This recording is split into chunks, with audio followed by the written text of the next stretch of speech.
Hi ma'am, ngasidi hameng thongjarake ma'am. Sangom apamba juthaga hameng thongbada thangnanaba ma'am semba saba loijare ma'am. Khamen asinba grinder da takhaire degi tilau sanam sing maru marang sida laijare ma'am.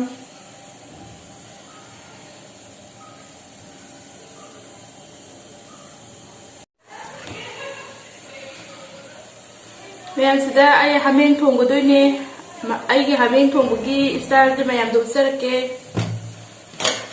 ahambada thum hapasi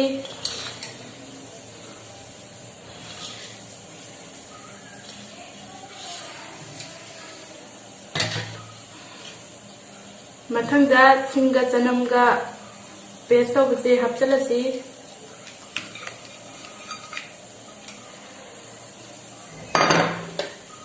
mathangdana tilau chanam paste tilau je hapchalasi ma'am.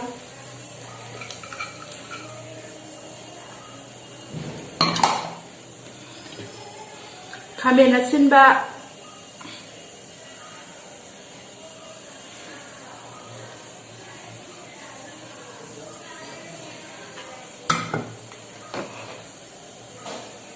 ma'am yaigang ne degi meat masala ne jira powder ne jira ne fadigom maru ne morok ne ma'am se jo hapchalasi ma'am.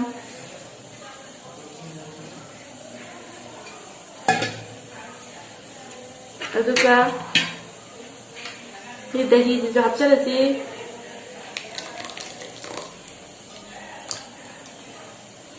aduga to lasi ma'am.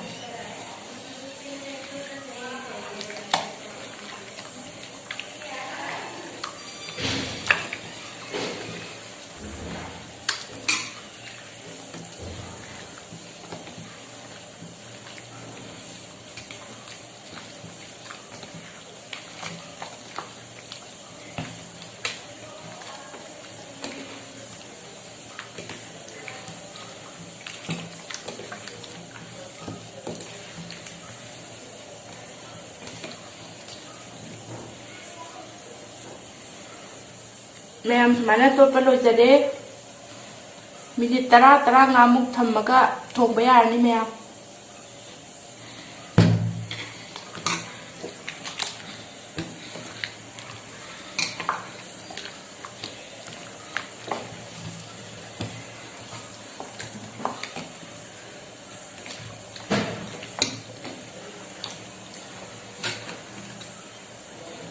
Hi ma'am. Ngak masih ko. Ma'am thao hai de.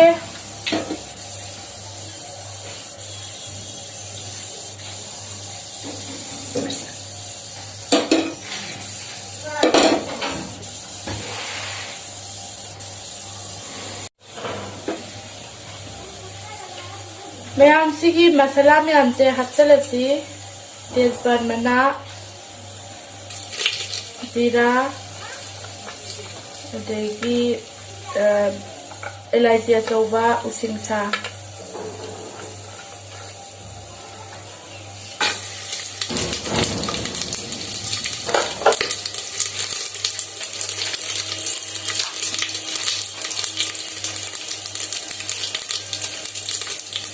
elaichi macha jo ahum hapchalasi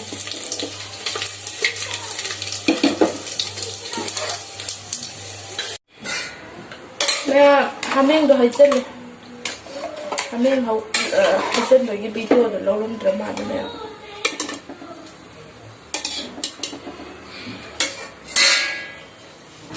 Morote pagi do hapchal adu ma'am.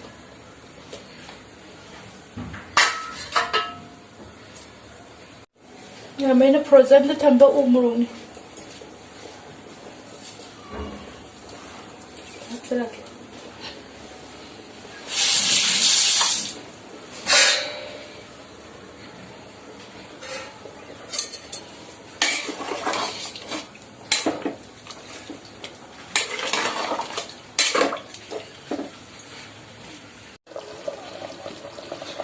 ꯃꯌꯥꯝ ꯍꯥꯃꯦꯡꯁꯦ ꯃꯇꯟꯁꯦ ꯀꯩꯅꯣ ꯇꯧꯕ ꯍꯧꯔꯦ ꯁꯧꯕ ꯍꯧꯔꯦ ꯍꯥꯃꯦꯡ ꯊꯣꯡꯕꯁꯦ ꯑꯗꯣ ꯁꯤꯁꯦ ꯀꯩꯅꯣꯗ ꯄ꯭ꯔꯦꯁꯔ ꯀꯨꯀꯔꯗ 5-6ꯔꯛ ꯑꯝꯇ ꯀꯥꯝꯊꯣꯔꯛꯑꯒꯦ ꯃꯌꯥꯝ ꯁꯠ ꯂꯥꯎꯅ ꯑꯗꯨꯒꯤ ꯃꯇꯨꯡꯗ ꯁꯤꯗ ꯂꯩꯕ ꯑꯂꯨꯁꯤ ꯊꯥꯛꯇꯣꯏꯅꯤ ꯃꯌꯥꯝ ꯑꯩꯒꯤ ꯍꯥꯃꯦꯡ ꯊꯣꯡꯕ ꯂꯣꯏꯖꯔꯦ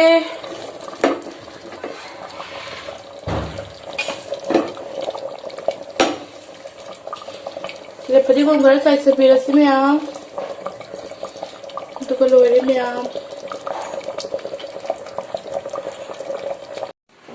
Maya may kihaming thong budo, matan karido, sila lagdare, sila nagpuka.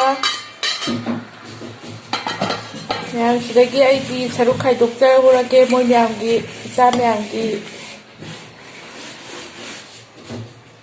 Mukul miyang hanap isa lagi. Ay saruk hanap kay doktor ke ay alu ani.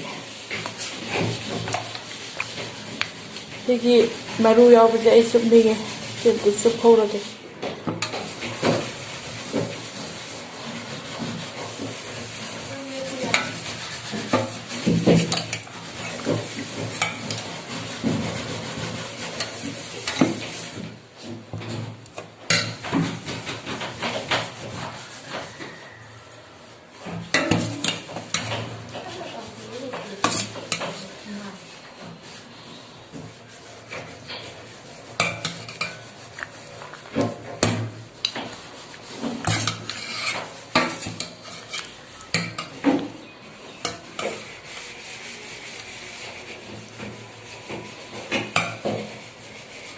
Ma'am sila ay saruk ni.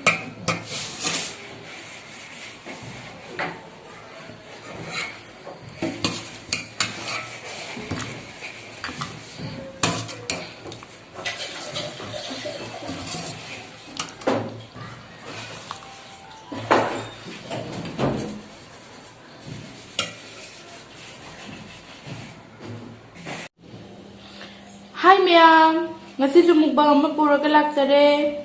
Hameng thongba degi tilau salad hai tare degi keno moro atik pada ma'am hameng thongba ni ma'am matan kari ma'am atu tisaba aur siko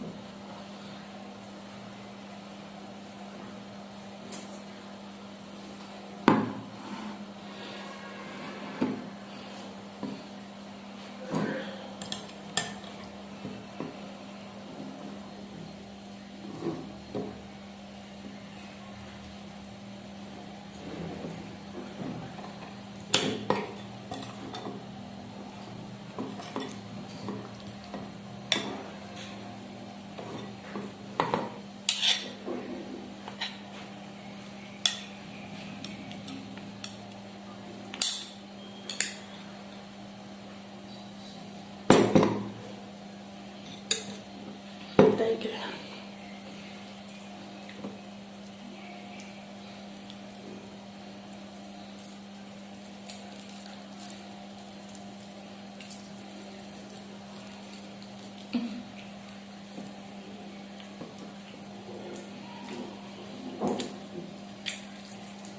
Masih dalam tahap kita.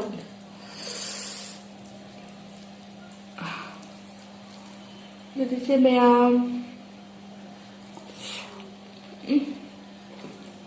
好了嘿，没听好了嘿是的。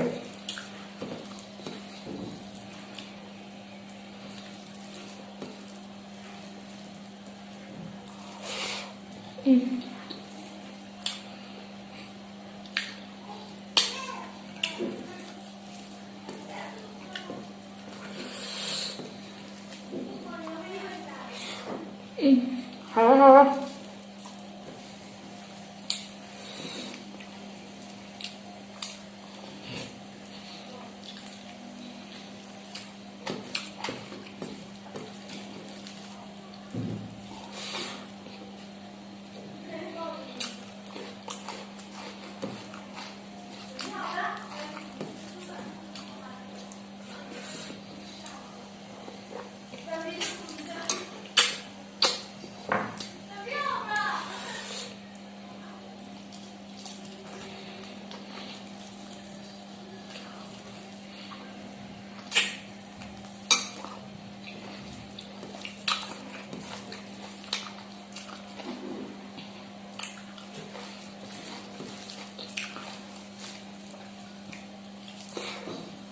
찌깍 잘리면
好了嘞。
ꯃꯌꯥꯝ ꯃꯣꯔꯣꯛꯁꯦ ꯆꯤꯛꯀꯦ ꯇꯧꯕꯅꯦ ꯍꯤꯟꯖꯥꯡꯁꯦ already ꯃꯣꯔꯣꯛ ꯑꯗꯨꯝ ꯁꯥ ꯂꯩꯔꯝꯃꯦ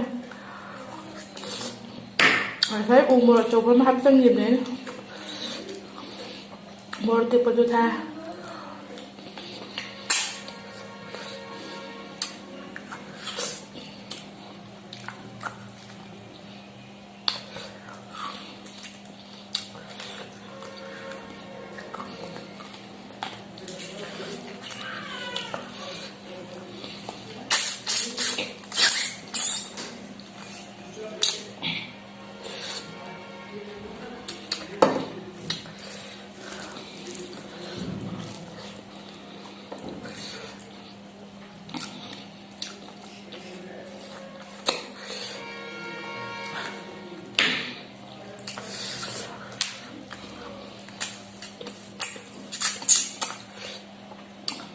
กินทุกพวกเงินใช่ไหม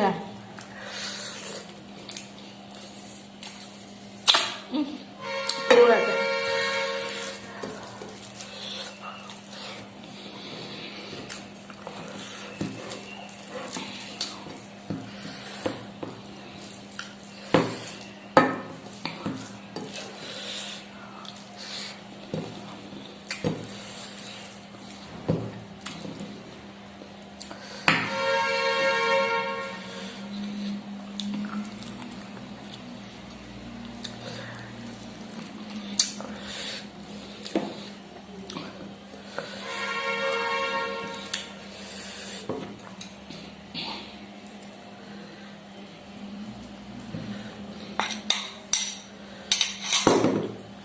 มุกใช้ได้ไหม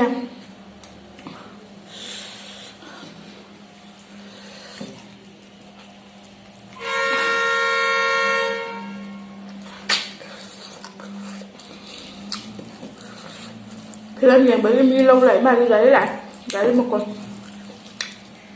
cô lên khổ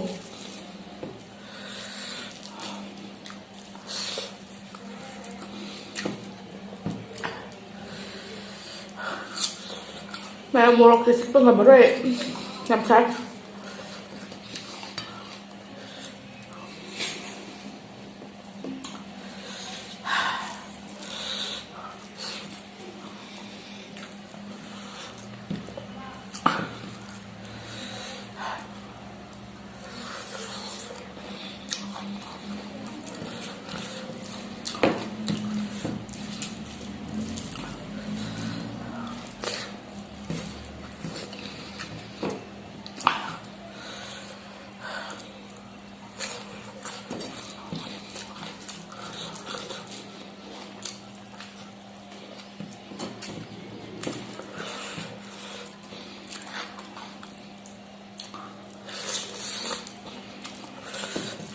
một tháng đến đây mấy chị mà hào là được chim chặt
Sade kraliye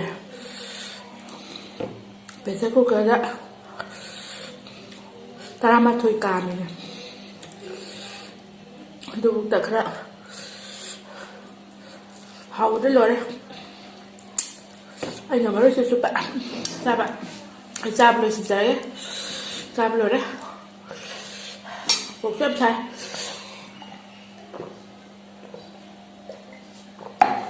hào đấy bè mà hào đấy sao bây giờ lùi đấy và tăng chỉ tới đôi sân ra ghê bye.